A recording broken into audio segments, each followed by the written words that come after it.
Hi and welcome back. Today we're going to go ahead and do a Sunday roast. Nothing huge, nothing special. Every country has their version of what Sunday dinner is supposed to be. Some countries it's chicken. Here in America we have cow. This is a chuck roast, and we're going to go ahead and I'm going to show you how to actually make one of these. It's fairly simple. Nothing special. And then we're going to go ahead and take a butternut squash and roast it. Okay, and let's get started.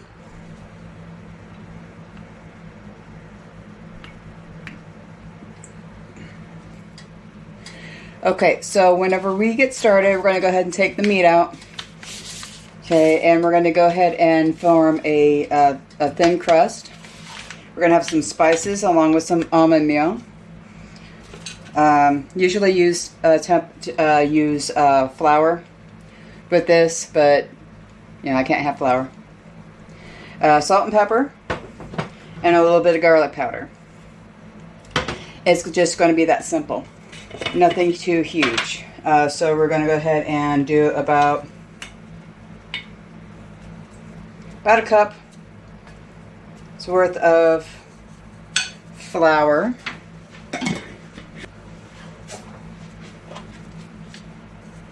About a tablespoon, half a tablespoon to a tablespoon of pepper.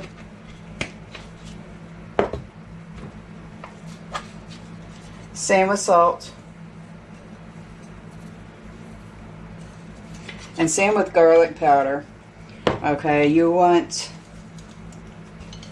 about an even distribution. You're going to mix this all together.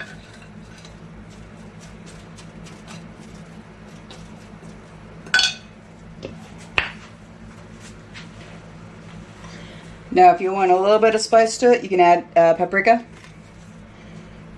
Not too much though, just a light sprinkle, because this stuff is powerful.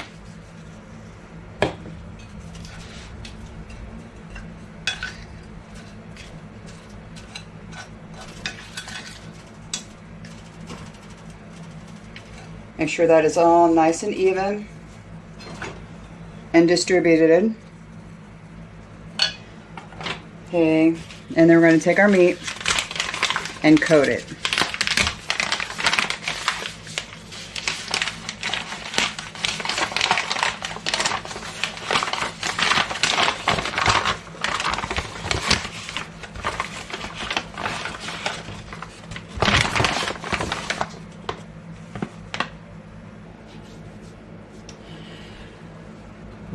You have a woman who is got a roast, gonna make Sunday dinner. All of a sudden, out of nowhere, out of habit, she cuts the ends off. Not knowing why she's cutting the ends off, she goes to her mother, because her mother's always done it. She goes to her mother and goes, "Mother, why do you cut the ends off of your roast before you make Sunday dinner?" Mom goes, "I don't know. I've always done it. My mom has always cut the ends off. But I'll ask." So she goes to her mother and asks, "Mom, why do we always cut the ends off the roast?" Mom sits there with a blank face and goes, "So it can fit in the pan."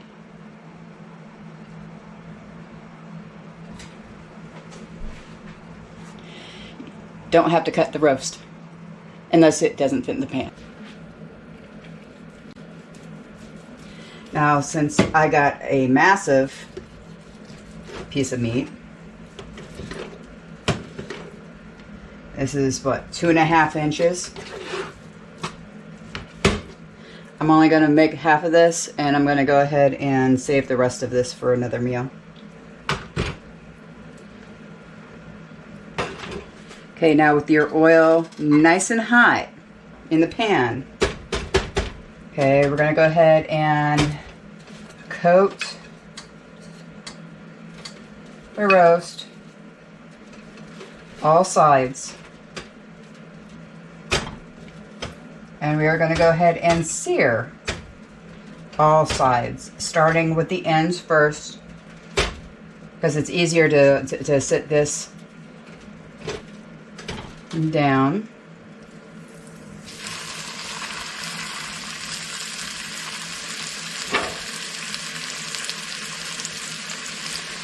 And you don't have to save this.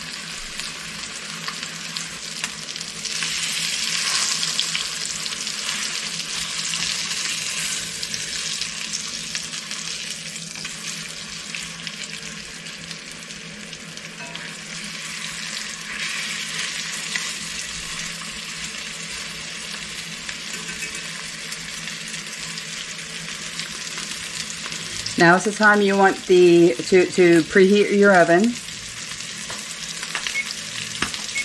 350. At 350 Fahrenheit.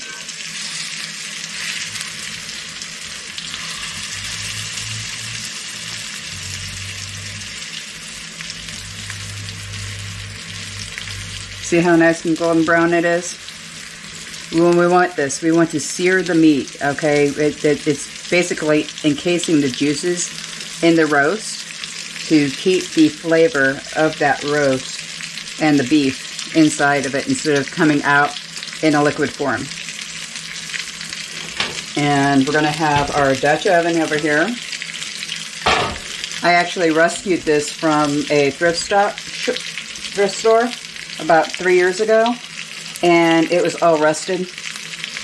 I went ahead and restored it. Still working on the seasonings every once in a while. I don't use this too much, but it has come in handy.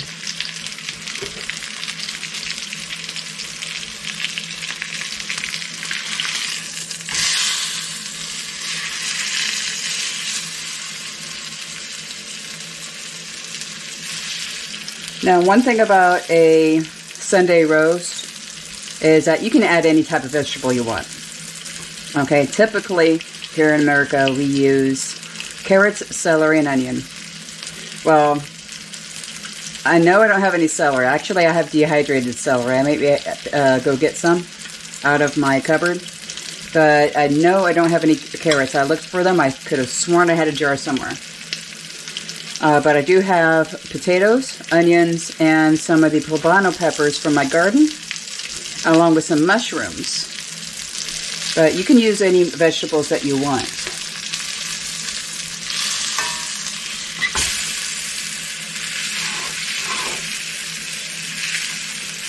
If you're used to parsnips, use parsnips, rutabaga. Root vegetables work well.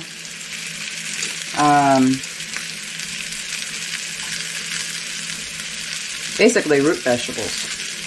Because this is meant for more of the winter time, because it's a heavier meal. That's why it's only made once a week. And then the leftovers you eat throughout the week to be able to, feed your family. Cook once and feed your family for the week. And that's what I try to do. But sometimes whenever I do one of my crock pot soups, those only last 2 days, especially if they have cheese in them.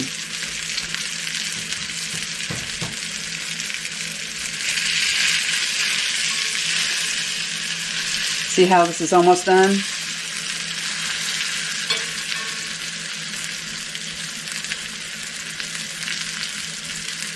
You want that nice, brown, all sides brown. Now, typically you do this with flour. Okay, you add the flour as a thickening agent whenever it does. You do get moisture at the bottom of the pan of your Dutch oven. Okay, you can make a gravy out of it. I'm going to go ahead and teach you a keto way of making gravy because there is a thickener out there that is carb-free. So we'll go ahead and do that with this. Okay, so after you have all the sides brown, you want to place it in your Dutch oven, oils and all. If you have to add oil to this, please do so.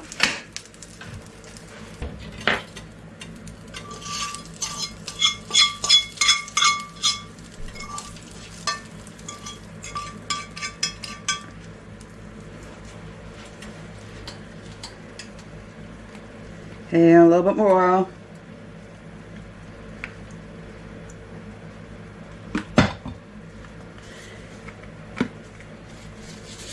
A little bit more salt.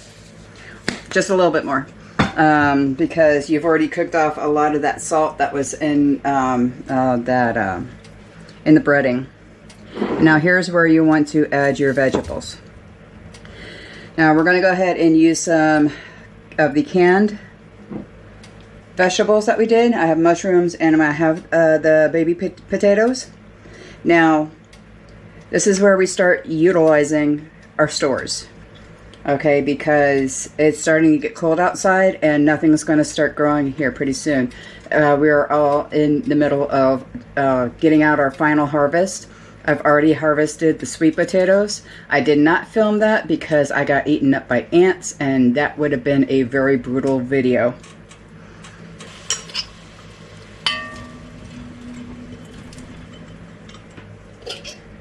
Okay, we have our mushrooms, we have our potatoes. I drained out the water that I canned them in. You can save that water for veggie stock if you want.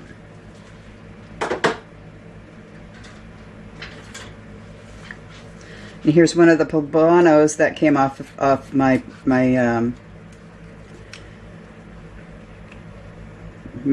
pepper bush. Now, these are tiny. Okay, I don't think any of them got any more bigger than this. But that is what I have actually heard from multiple people this year, is that all of our poblanos came out tiny. Tiny, tiny, tiny, tiny.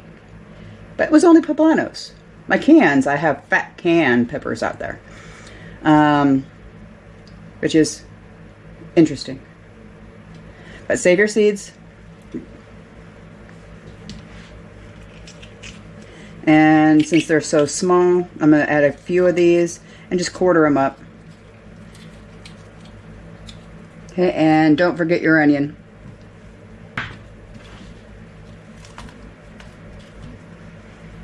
That should be good enough. So let's go ahead and we're not going to add, we'll add a little bit of water to this, maybe about a ½ inch at the bottom. Just to let it permeate through everything. Okay, I'm also going to add some rosemary because nothing says winter and fall, cold days like roasted vegetables and meat with rosemary. And I have a lot of rosemary. Alright, and into the oven we go. We're going to check on this in about an hour. Okay, so for the butternut squash, you're going to need a really sharp, heavy knife. This one actually may not work. We'll make it work though. You cut off the ends.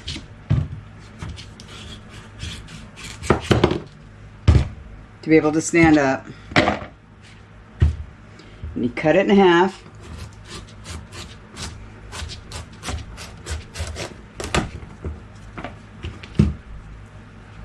Okay, and you want to scoop out all the seeds.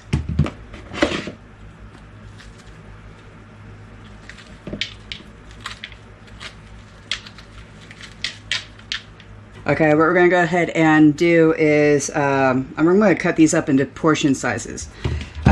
Since there's only 2 of us in the home, we're going to, we don't eat that much squash. So about a 3-inch portion size per serving is just enough for us. So each one of these halves can be two servings.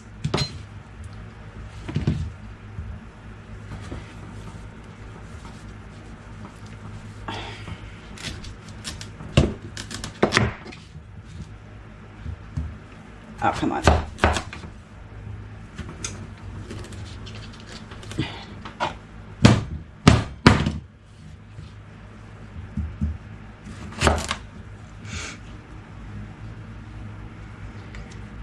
Okay, and we're going to go ahead and roast these with the skins on. Okay, it'll be easier to remove the skins whenever the squash is baked.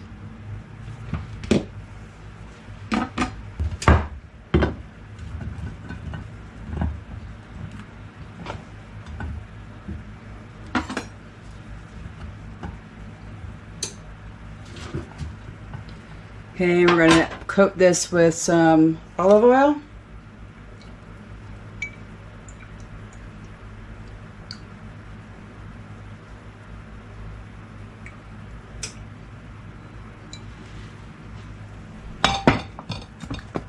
Some salt.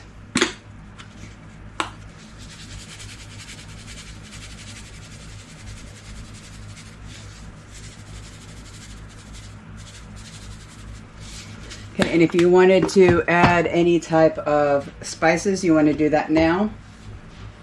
A lot of people use nutmeg,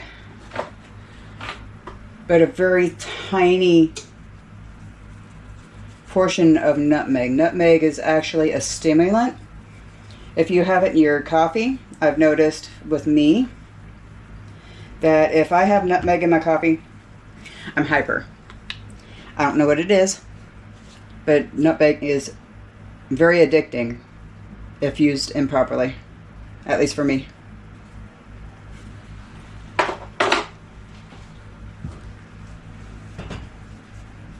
So this is a simple meal.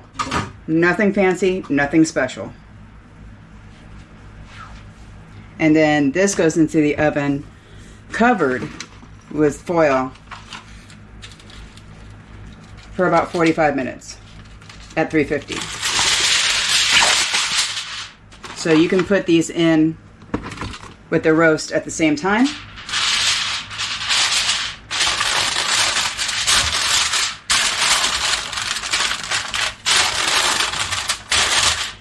And it'll all be done all at once.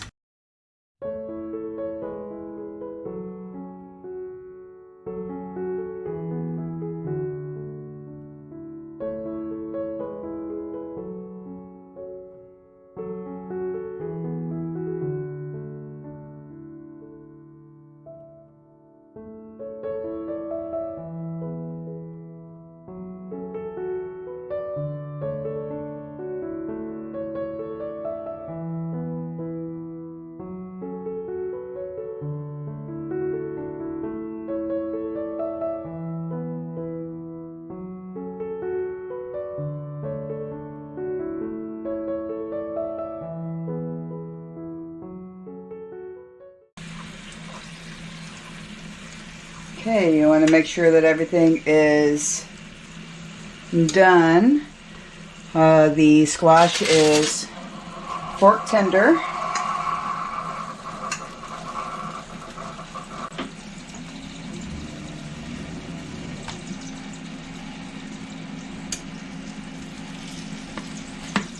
You want to turn off your oven.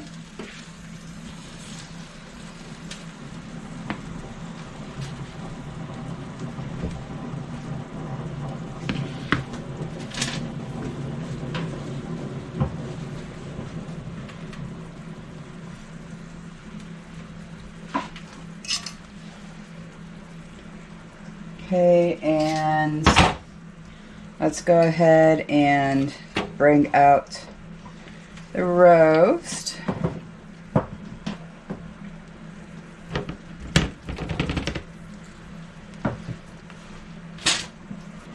Cut all that up. Actually, you want to leave this to rest for about 5 minutes, preferably covered, to let all the juices flow inside.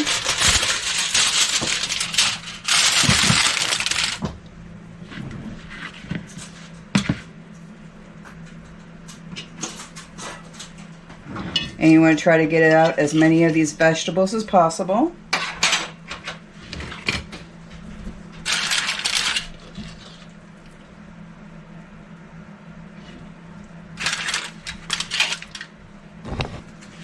Okay, now what you're going to do, since we're doing this on keto, we're going to use xanthan gum. Okay, xanthan gum works, it doesn't work like cornstarch, it works more like flour. This will gel instantly. And for what we have at the bottom, what we have at the bottom of the pan is about, let me get a better shot here, is about 2 cups worth of juice that came from the vegetables and the meat. To this, we're going to add 1 tablespoon of xanthan gum at a time. You don't want to add too much.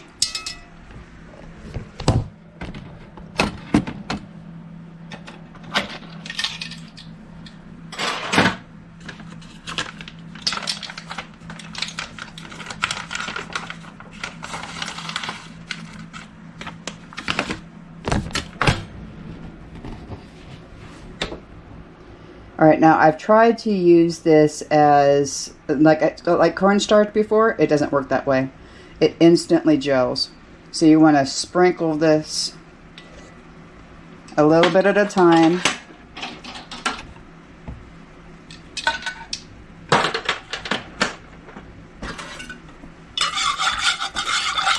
Stir.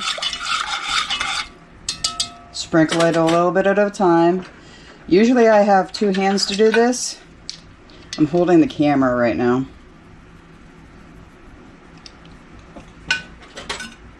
Let's see how it instantly thickens up. This is going to wind up a little bit chunky. Not as smooth as I usually do it. But see, 2 cups to 1 tablespoon of xanthan gum, and you have a nice thick brown sauce.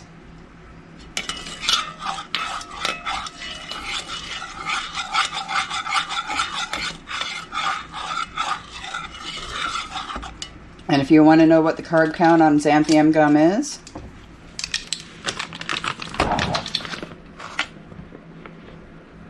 it's 0. Go ahead and make a plate. I'm going to take one of our baked squash. If you want to roast this, you can. All you have to do is, for about another 10 minutes, put this on broil and crisp up the top.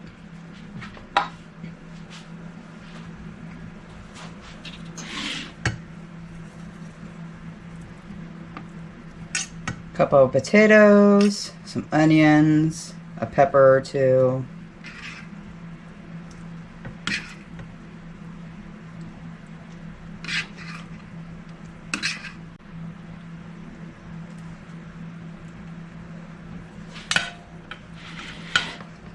Okay, and then let's go ahead and cut into this roast.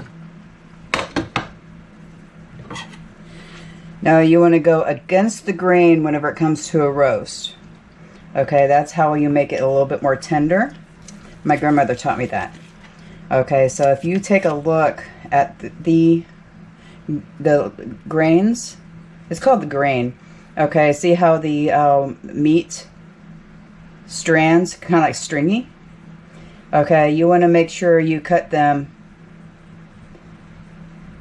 crossways. Not with the grain, but against the grain, because that'll actually make it a tender cut of meat.